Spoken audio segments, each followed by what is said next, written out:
Welcome to Friday, July 12th. You're listening to the Day Weather Podcast. Thanks for tuning in today. It's going to be pretty good looking and pretty typical weather forecast for the middle of July for Wyoming, surrounding states. It's going to be run of the mill, meaning we're going to be close to average everything, average highs, average lows. We might be a little warmer than normal.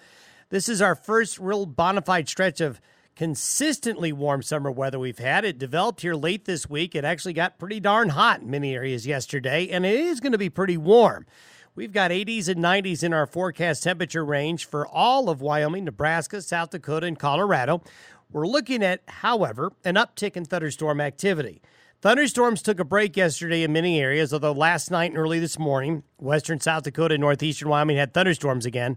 But today, the coverage will increase. And as we get into the weekend and early next week, we should expect afternoon and evening storms. Now, the good news is we do not expect the thunderstorms to have the same magnitude and the same coverage. If you remember a week ago, that 4th of July weekend with all that severe weather, well, we're not going to have as much of it. However, if you're planning any outdoor activities today, Saturday, or Sunday that will be impacted by thunderstorms, you need to plan on them. This will be especially true if you'll be up in the mountains, if you're headed to the hills, if you're headed to a lake or a reservoir, camping trip. Keep in mind that a late-day thunderstorm will be around. Otherwise, it's going to be it's just going to be summer. Finally, good to be able to say that summer is here and here to stay for quite a while.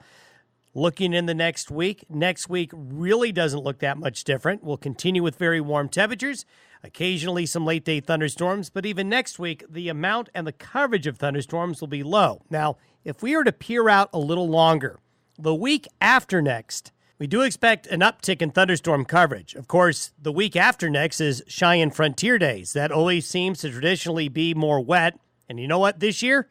It's likely going to be, as we're going to see some subtropical moisture the week after next return to the area, increasing the thunderstorm coverage over Wyoming, Nebraska, and Colorado. In the meantime, it's going to be just plain vanilla-flavored summer weather. Thanks for listening to the Day Weather Podcast. Have a great Friday, and have yourself a really nice weekend. We'll talk to you on Monday.